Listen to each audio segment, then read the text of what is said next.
Ia berkata kepada mereka, bangsa akan bangkit lawan bangsa dan kerajaan lawan kerajaan, dan akan terjadi gempa bumi yang dahsyat, dan di berbagai tempat akan terjadi penyakit sampar dan kelaparan, dan akan terjadi juga hal-hal yang mengejutkan dan tanda-tanda yang dahsyat dari langit.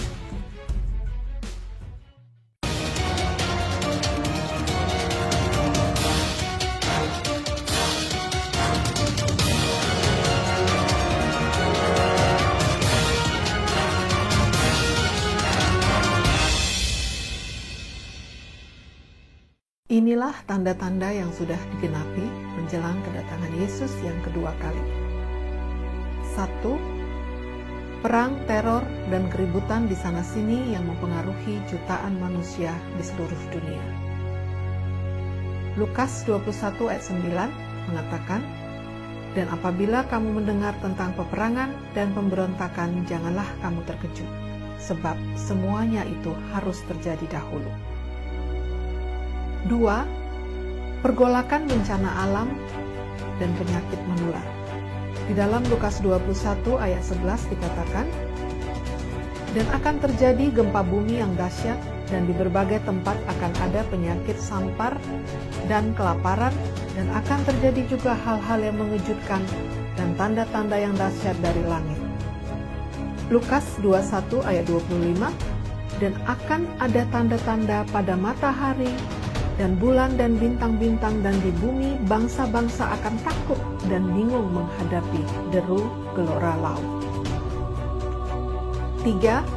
Pengetahuan semakin bertambah maju. Kita bisa melihat begitu pesatnya perkembangan dan kemajuan teknologi dunia saat ini. Bahkan sejak 10 tahun terakhir, di segala bidang pengetahuan bertambah pesat, begitu juga dengan teknologi. Lihat saja ilmu kedokteran, aviasi, komunikasi, industri, dan sebagainya.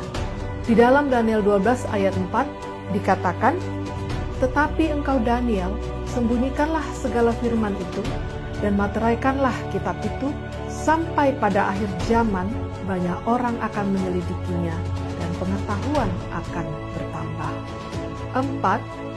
Munculnya pengolok-olok Tuhan. Mereka tidak percaya Tuhan, apalagi tentang akhir zaman dan kedatangannya yang kedua kali nanti. Bahkan ada juga pemimpin-pemimpin agama saat ini yang tidak sepenuhnya percaya akan pengajaran Alkitab tentang penciptaan, air bah, dan terutama tentang kedatangan Yesus yang kedua kali. Di dalam 2 Petrus 3 ayat 3-4 dikatakan, "Yang terutama harus kamu ketahui ialah bahwa pada akhir-akhir zaman akan tampil pengejek-pengejek dengan ejekan-ejekannya, yaitu orang-orang yang hidup menurut hawa nafsunya. Kata mereka, di manakah janji tentang kedatangannya itu? Sebab sejak bapa-bapa leluhur kita meninggal, segala sesuatu tetap seperti semula pada waktu dunia diciptakan." 2 Timotius 4 ayat 3 dan 4, "Karena akan datang waktunya, orang tidak dapat lagi menerima ajaran sehat, tetapi mereka akan mengumpulkan guru-guru menurut kehendaknya untuk memuaskan keinginan telinganya. Mereka akan memalingkan telinganya dari kebenaran." 5. Penurunan moral, tidak peduli agama. Dan 6. Menyukai kepelesiran dan hura-hura. Dunia saat ini dalam krisis moral. Generasi zaman ini enggan untuk belajar agama, lebih menyukai pesta pora dan memuaskan keinginan diri. Kemajuan zaman dan teknologi juga mempunyai efek negatif dalam kehidupan manusia. Tidak hanya anak-anak remaja, orang dewasa pun kini semakin banyak tidak peduli pada agama. Kegiatan ibadah adalah prioritas kesekian di atas kegiatan-kegiatan untuk menyenangkan diri dan keinginan hati. Mereka lebih memilih menghadiri pesta-pesta daripada menghadiri kebangunan rohani atau berada di dalam rumah Tuhan.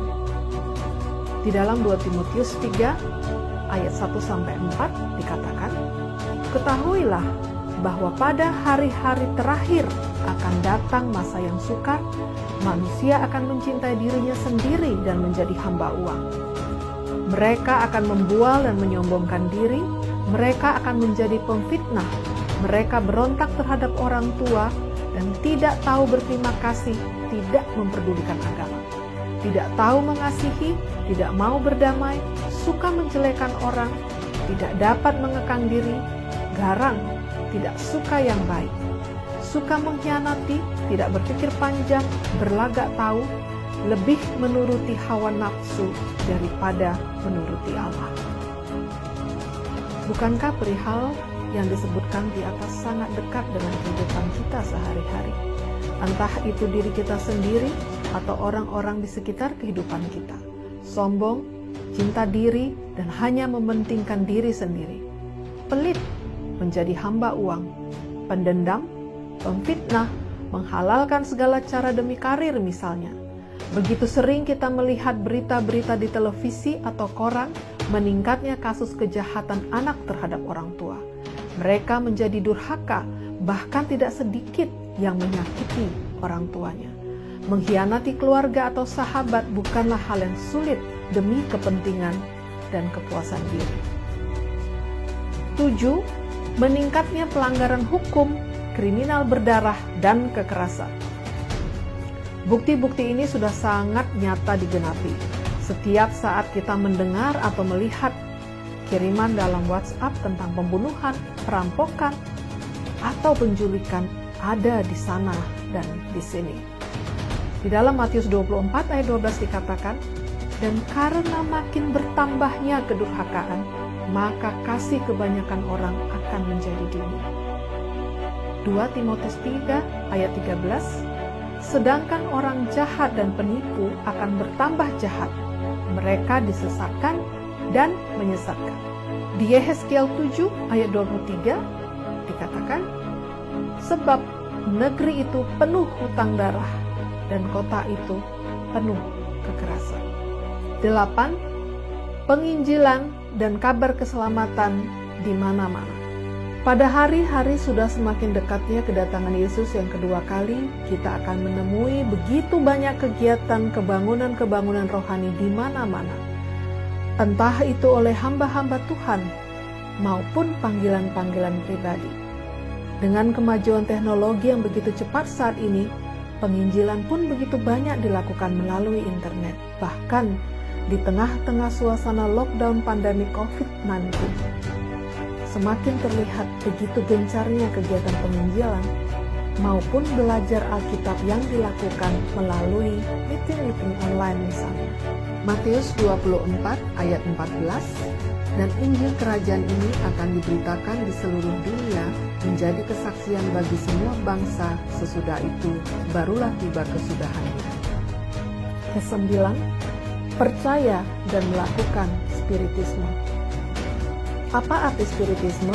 Menurut catatan Wikipedia, spiritisme adalah kepercayaan atau praktek-praktek yang berdasarkan kepercayaan bahwa jiwa-jiwa yang terangkat saat meninggal tetap bisa mengadakan hubungan dengan orang yang masih hidup yang dilakukan melalui seorang medium yang masih hidup.